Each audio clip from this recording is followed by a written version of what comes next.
옆에 분들에게 인사하겠습니다. 한 주 평안하셨습니까? 반갑습니다. 오늘 영유치부가 시작돼서인지 정말 몇 개월 만에 얼굴 좀 뵙는 분도 계시고, 진짜 너무 반갑습니다. 그쵸? 몇 개월 만에 오신 분 계시죠? 야, 앞에 서 있으면 다 알아요. 언제 왔었고, 언제 안 왔었고. 그 외워집니다. 너무 반갑습니다. 자, 우리 말씀으로 한번 들어가 보도록 하겠습니다. 우리 이제 1층에 그 영유치부 예배가 시작되어졌어요. 좀 기도해 주시고, 좀 부서에서도 고민이 많았습니다. 좀 이른가? 아니면 너무 늦었나? 저도 좀 갈피를 사실은 못 잡았어요. 기도해도 응답도 없고, 아직 시작하지 않은 교회들도 있고요. 주일학교를, 다른 교회들 보니까. 그리고 조금 우리보다 빨리 시작한 교회들도 있고, 다 다르더라고요. 교회의 판단에 맡길 수밖에 없고, 판단이 되어지고 난 뒤에는 또 하나님이 은혜로 역사해 주시기를 기대하고 기도하는 수밖에 없겠더라고요. 지금 서울 시내 이것저것 뻥뻥 터지는데 저도 가슴이 서늘합니다. 이게 만약 우리 교회였다면 그 생각을 저는 할 수밖에 없으니까 서늘한데, 이제는 하나님이 지켜주셔야 되고, 물론 우리는 방역의 기준을 철저히 해서 잘 지켜갈 거예요. 이거는 우리는 철저히 할 거지만 그래도 뚫리려면 뚫리는 거 아니겠습니까? 여러분, 주중에서도 여간의 그 공적인 일들 외에는 개인적인 모임들은 최대한 자제해 주시고, 밀폐된 공간은 자제해 주시고, 서로를 좀 지켜가는 좀 은혜가 있기를 바랍니다. 자, 오늘 말씀으로 좀 들어가 보죠. 여러분, 그 사람의 인생에는 저는 단순하게 나눠보자면 두 가지 인생이 있다라고 생각이 되어집니다. 요즘 100세 시대라고 말하잖아요.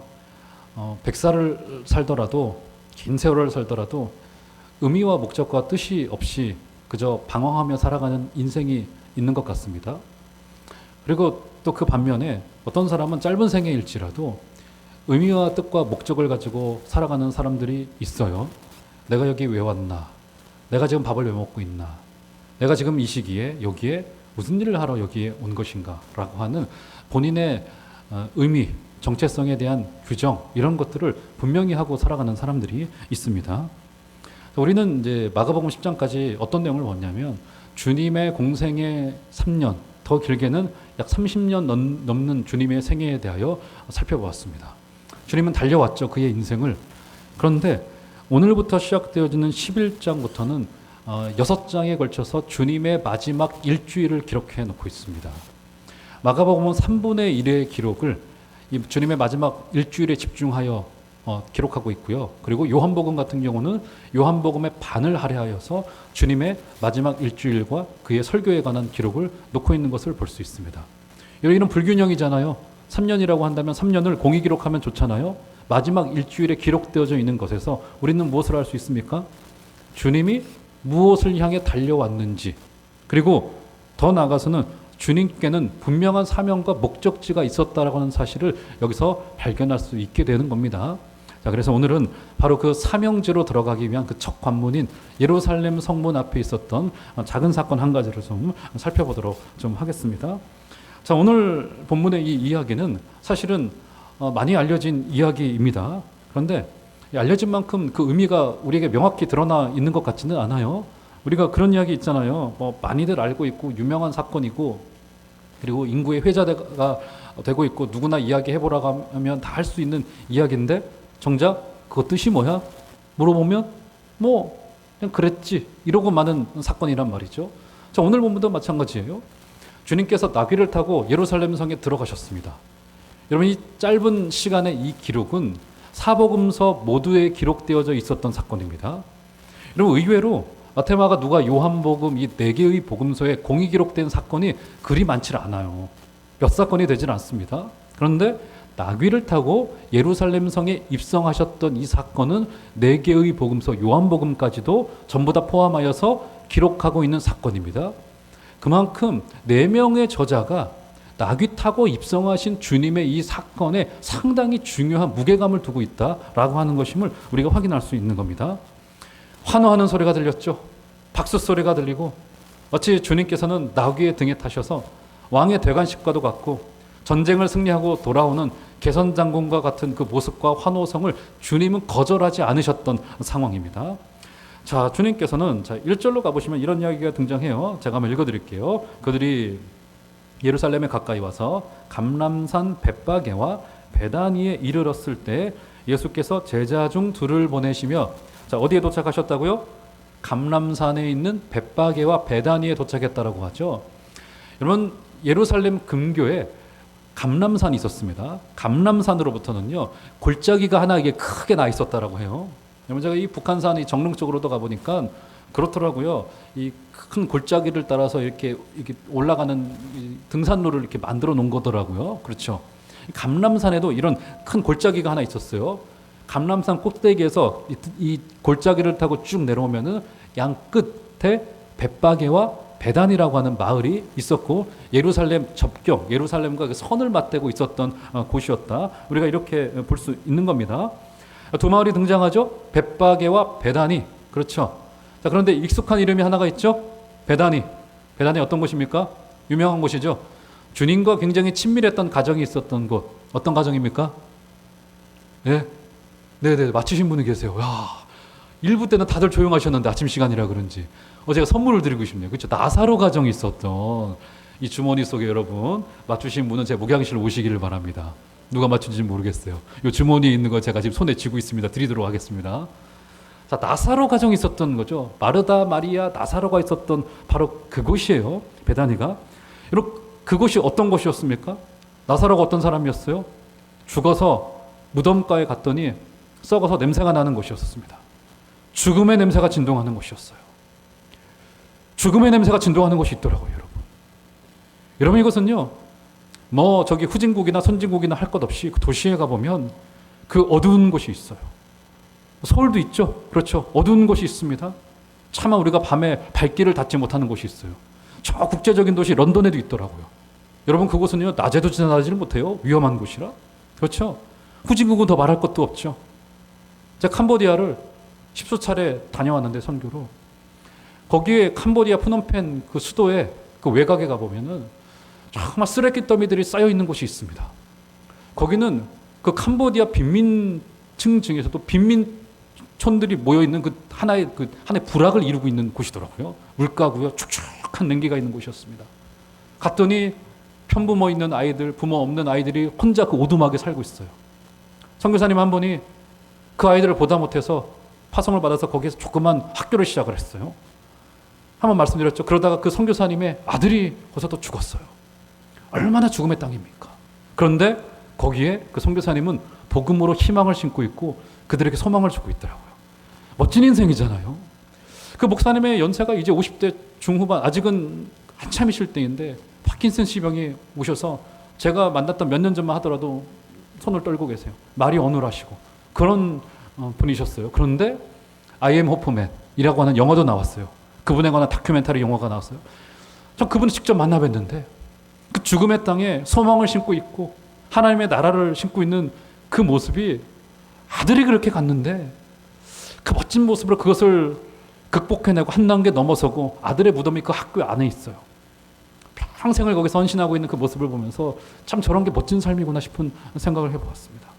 베다니가 그런 땅이었어요. 주님이 사랑했던 나사로가 죽고 말았습니다. 냄새가 진동했고요. 그런데 어떻게 됩니까? 주님께서 그곳에 가시자 어떻게 되어져? 무덤 문이 열리고 나사로가 나와서 주님이 어떻게 말씀하십니까? 나사로야 나와라. 그 한마디에 무덤 문이 열리고 죽었던 나사로가 벌떡 일어나서 주님 앞으로 나오지 않습니까? 베다니가 그런 곳이었어요. 그래서 주님께서는 아마 이 가정을 굉장히 사랑하셨던 것 같아요. 그래가지고 주님께서는 이 베다니는 자주 들리셨습니다. 목회적인 고민이 있으실 때마다 제자들이 속 썩일 때마다 나사로야 잠깐 나 침대 하나만 빌려줘. 좀 잠 좀 자고 갈게. 아마 그랬던 가정인 것 같아요. 그렇죠? 그래서 이 베다니라고 하는 이름이 너무 좋아서 우리나라에 베다니 출판사도 있었습니다. 지금은 사라졌지만 어쨌든 그런 곳이었습니다. 자, 거기서 주님께서 이상한 명령을 한 가지를 주세요. 자, 2절로 가보시면 이런 말이 등장합니다. 2절 이르시되 너희는 맞은편 마을로 가라. 그리로 들어가면 곧 아직 아무도 타보지 않은 나귀 새끼가 매어 있는 것을 보리니 풀어 끌고 오라. 자, 이렇게 말해요. 자, 주님께서 지금 어떤 명령을 주시는 겁니까? 제자들을 보내시면서, 제자들은 늘 증인의 수예요. 증인을 보내시면서 주님이 어떤 말씀을 하세요? 너 저기 그 마을 한편으로 가보면은 나귀 새끼 한 마리가 묶여 있을 텐데 그거 풀어가지고 와. 여러분, 이게 무슨 명령이에요? 상식적으로 주님의 말이라고 생각하지 말고 상식적으로 생각해 보면 이게 무슨 사건입니까? 절도잖아요, 절도. 저기 차키 꼽혀있는 차가 있을 테니까 끌고 와. 내가 좀 쓰려고 하니까. 즉 그런 말인 거 아니겠습니까? 당연히 주인이 이상하게 여기겠죠. 3절 가보시면 그래서 이런 말을 합니다. 3절 만일 누가 너희에게 왜 이렇게 하느냐 묻거든 주가 쓰시겠다 하라. 그리하면 즉시 이리로 보내리라 하시니, 당연히 주인이 뭐라 할 거 아니겠습니까? 주인이 뭐라고 하면 주님이 쓰실 겁니다.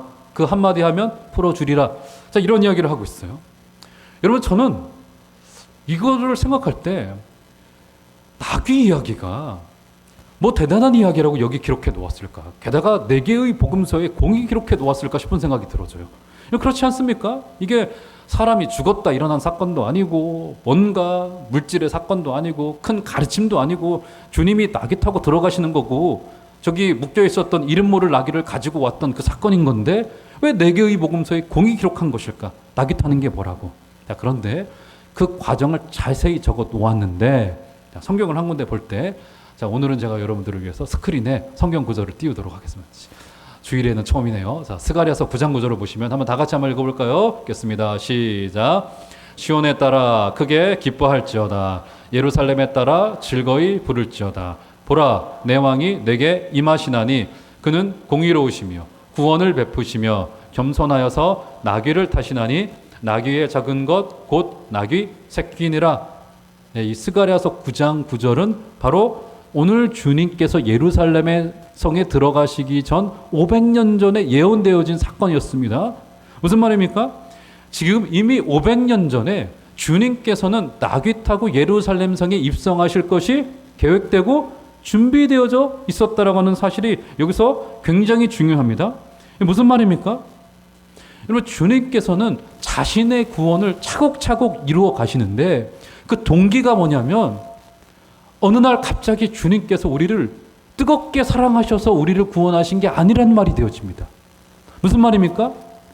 주님은 우리를 사랑하시려고 500년 전에 계획하셨고요. 아니요, 창세 전부터 우리를 구원하시기를 기뻐하셔서 구원의 계획을 세우시고 구원을 실행하시고 끝내는 구원을 완성시키시는 굉장히 치밀하시고 분명하신 하나님이라고 하는 사실입니다.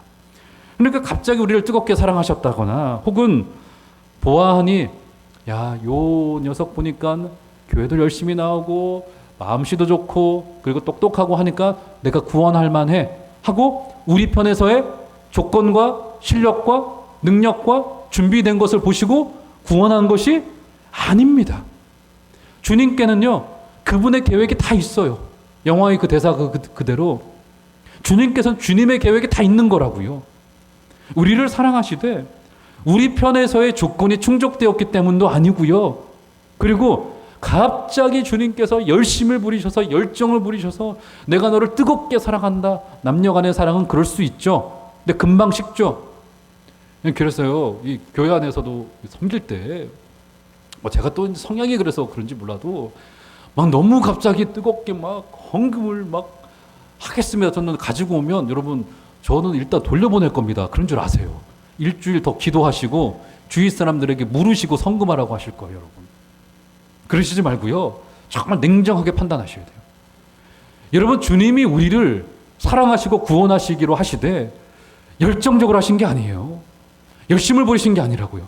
그분은 치밀하게 성실하게 그리고 하나하나씩 차곡차곡 구원의 계획을 나귀를 준비시키셨듯 그렇게 우리의 구원을 이루어 가시는 하나님이십니다.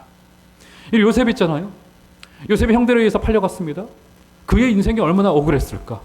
성경은 그의 인생을 어떠한 인생이었다고 말합니까? 여러 번 말하죠. 어떠한 인생이라고 말해요? 우리가 좋아하는 형통한 인생이었다. 그래서 재밌는 게 뭔지 아세요? 그거를 요셉의 입으로는 한 번도 말한 적이 없습니다. 성경의 기자가 그의 인생을 이렇게 평가를 해요. 그의 인생이 형통한 인생이었다. 그가 감옥에 있을 때도 형통하였다. 그가 형들에게 팔려갈 때도 형통하였다. 여러분, 이게 형통한 겁니까? 그 형통이 어떤 형통이에요? 인간의 관점으로는 피하고 싶은 겁니다. 그런데 누구의 관점으로요? 하나님의 눈으로 보니 그 형통한 인생이었다고요. 그것을 요셉이 언제 알게 됩니까? 그의 10명의 형들이 그의 앞에 와서 머리를 조아립니다. 식량을 달라고 벌벌벌벌 떨어요. 그러다가 요셉이 그의 감정을 격정하는 감정을 주체하지 못하고 말하죠. 형님들이여, 접니다. 당신들이 12, 3년 전에 팔았던 제가 여기에 서 있습니다. 그러나 여러분들의 목숨을 두려워하지 말고 걱정하지 마세요. 내가 지금 이 순간을 보니 당신들이 나를 이곳으로 팔아 넘긴 것이 아니라 어떻게 된 거라고요? 하나님이 나를 이곳에 어떻게 했다고요? 보내셨습니다. 여러분, 여러분의 인생 여기 밀려서 온 거 아니고요. 억지로 살아온 거 아니고요. 지금 잘나서 오신 것도 아니라고요. 하나님이 저와 여러분들을 지금 이 자리에 파송한 것임을 믿으시기를 바랍니다. 그래서 그런 이야기 하잖아요. 내가 어쩌다가 이런 남편 만나가지고 이런 인간 만나가지고 내가 이 고생을 아니요. 하나님이 거기로 보내신 겁니다. 믿으시면 제 눈 보고 아멘 하셨으면 좋겠습니다. 진짜시죠? 아멘만 하시면 안 돼요. 하나님이 보내신 거라고요. 그래서 저 여러분들에게 피하고 싶은 일이 있죠. 피하고 싶은 사건이 있고요. 인정하고 싶지 않은 우리의 인생에 어두운 그 이면이 있는 거라고요.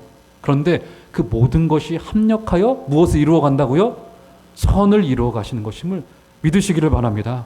그래서 우리가 우리의 영적인 입맛에 그 쓴맛도 단맛도 좋은 맛도 나쁜 맛도 전부 다 느낄 수 없는 그런 주님의 시간이 올 때 그때서야 비로소 고백하는 것이 무엇이에요?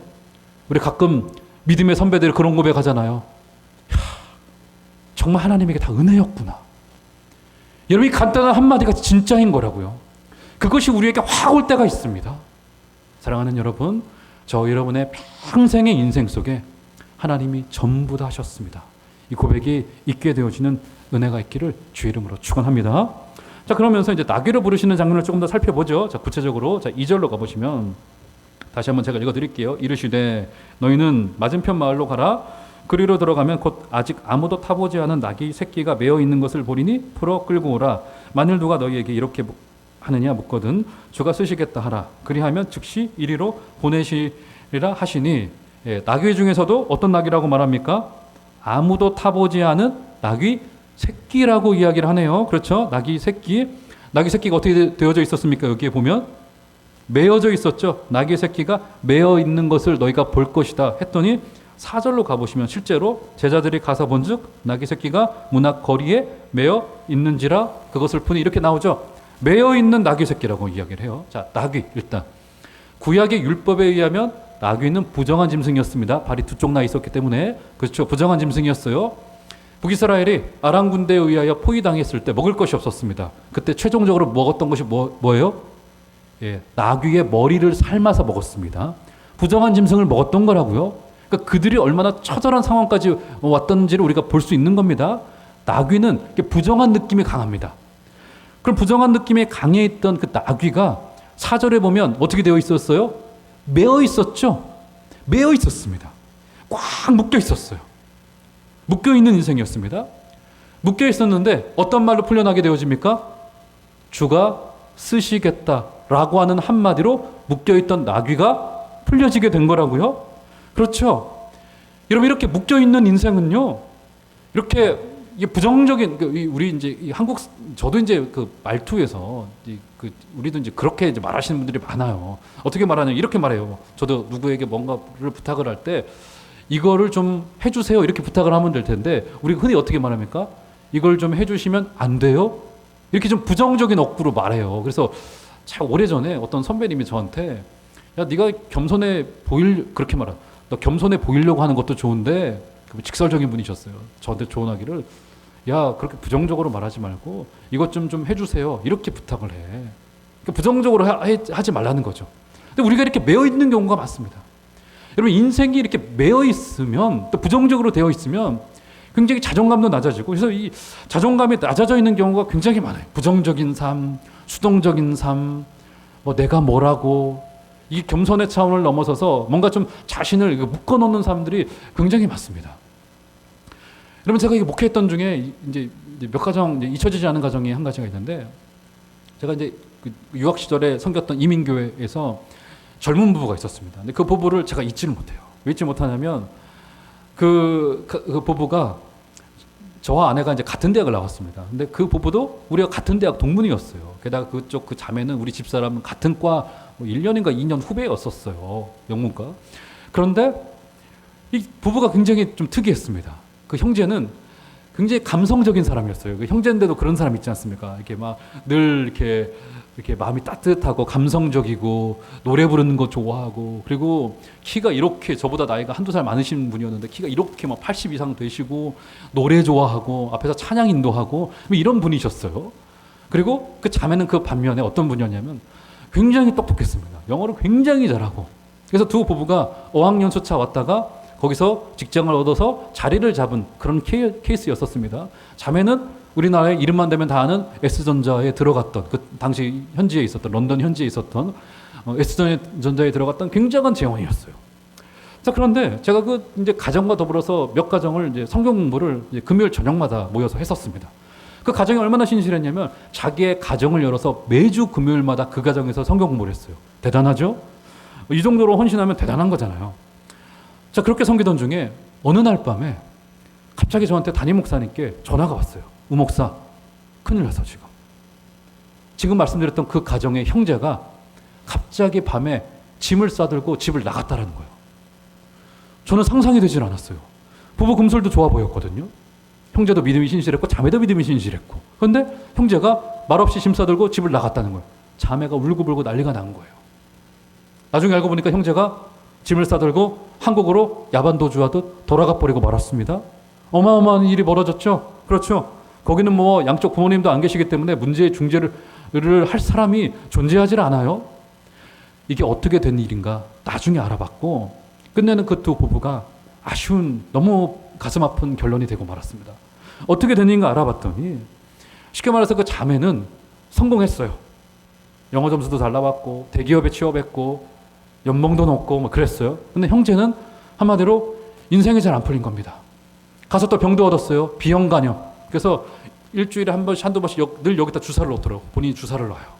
주사를 놉니다. 이런 몸도 안 좋았죠. 영어도 조금 부족하죠. 직장도 변변치 않죠. 그러다 보니까 자매는 좋은 의도로 했겠죠. 이 자격증도 준비해 자기야. 저 자격증도 준비해. 자기가 좀 더 열심히 해야지. 그래야지 우리 아이 키울 거 아니야. 좀 더 열심히 해. 압박을 전방위적으로 했던 것 같아요.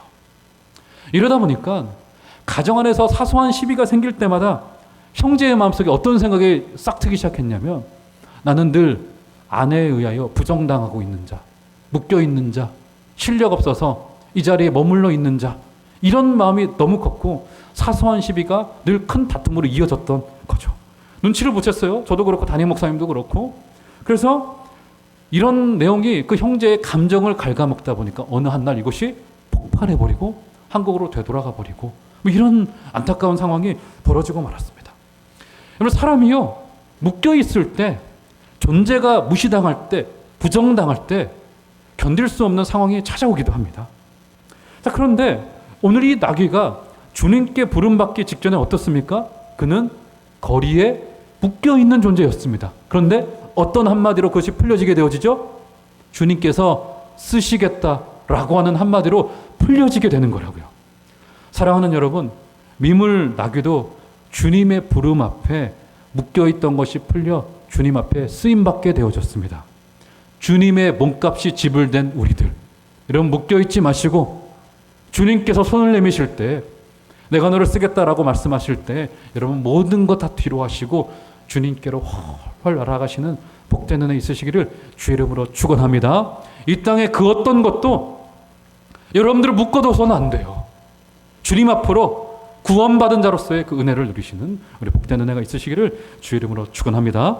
자, 그러면서 이제 그 부름받은 나귀가 주님을 등에 태우기 시작합니다. 자, 7절로부터 가보시면 이런 이야기가 등장해요. 7절 제가 좀 읽어볼게요. 나귀 새끼를 예수께로 끌고 와서 자기들의 겉옷을 그 위에 얹어 놓음에 예수께서 타시니 많은 사람들은 자기들의 겉옷을 또 다른 이들은 들에서 벤 나뭇가지를 길에 펴며 앞에서 가고 뒤에서 따르는 자들이 소리 지르되 호산나 찬송하리로다 주의 이름으로 오시는 이여. 10절 다 같이 읽겠습니다. 시작. 찬송하리로다 오는 우리 조상 다윗의 나라여 가장 높은 곳에서 호산나 하더라.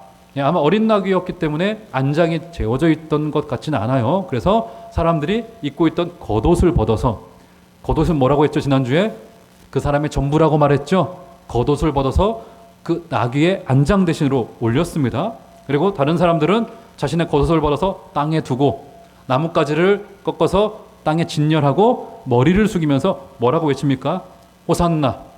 호산나 어떤 뜻이에요? 어떤 뜻입니까? 제가 기도하오니 나를 구원하여 주시옵소서가 호산나입니다. 그렇죠? 호산나 찬송하리로다 주의 이름으로 오시니요 라고 아주 외치고 있죠. 이러면 어떤 모습입니까? 이 모습은요, 스가랴서 9장 9절이 우리에게 예고했듯 왕이 오시는 현장인 거라고요. 왕의 되관식입니다. 지금 청중들은 명절에 들뜬 마음과 더불어서 주님이 예루살렘 성에 오신다라고 하는 소식을 듣고는 주님을 왕으로 여기고 그분을 향하여 소리지르고 있는 거라고요. 호산나, 나를 구원하여 주시옵소서.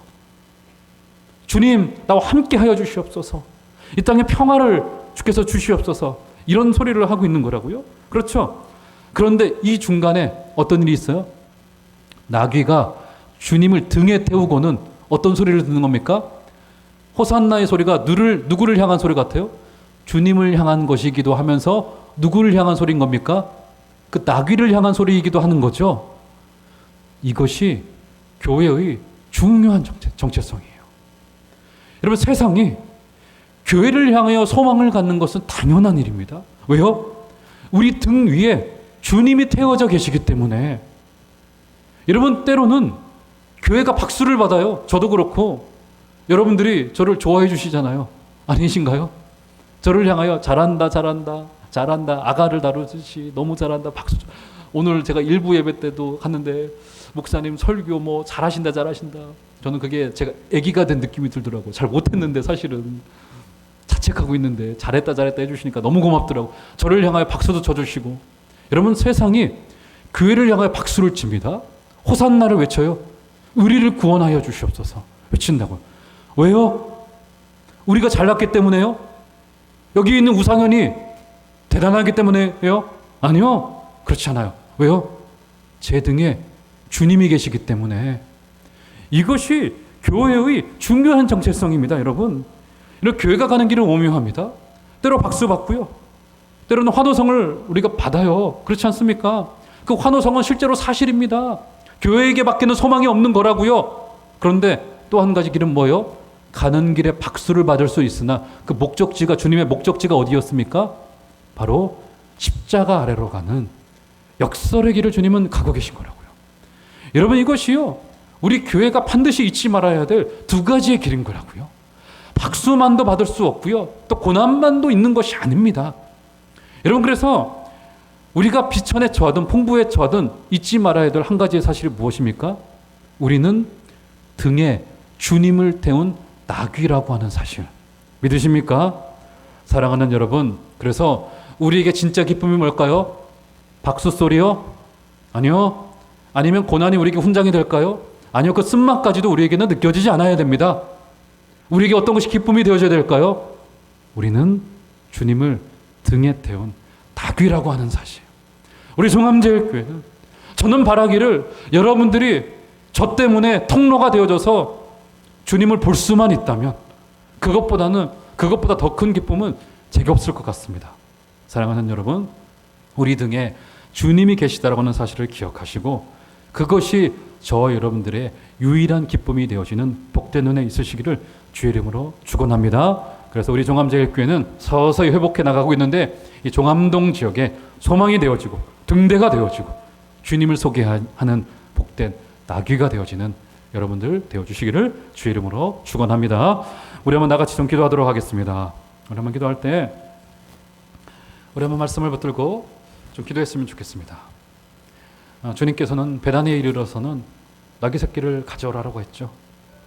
이것은 이미 500년 전에 계획되어져 있었던 주님의 계획의 일부였습니다. 주님이 우리를 구원하시고 사랑하시되 즉흥적으로 단순히 열심으로 뜨겁게만 사랑하시는 분이 아니세요. 그분은 우리를 사랑하시되 성실하게 계획하여서 사랑하시는 분이십니다. 500년 전에, 아니요, 창세전부터 우리를 사랑하신 분이 되십니다. 그 주님을 기억하시면서 우리는 나귀로서 주님을 등에 태우고 그 기쁨으로 승리할 수 있도록 아버지 은혜로 역사하여 주시옵소서. 이 시간 다 같이 한번 말씀이 우리 주는대로 다 눈을 감겠습니다. 다 같이 한번 한 소리로 기도하도록 하겠습니다. 사랑하는 하나님 아버지, 아버지 놀라우신 은혜와 사랑에 감사합니다. 아버지 하나님, 아버지 주님 앞에 와서 예배하다 보니 아버지 우리가 낙인 것이 발견되어집니다. 아버지 우리 등에 주님을 태운 기쁨이 있게 도와주시고 비천에 처하든 풍부에 처하든 환호성이 있든 박수소리가 있든 십자가의 채찍이 있든 주님을 등에 태운 종이 되어줄 수 있도록 아버지 은총을 허락하여 주시옵소서. 주님과 동행하는 기쁨이 있도록 주님 함께하여 주시고 성령 하나님 우리 가운데 은혜로 역사하여 주시옵소서. 이번 한 주간도 하나님 동행하여 주시고 아버지 역사하여 주시옵소서. 성령 하나님 은혜로 역사하시고 함께하여 주시옵소서.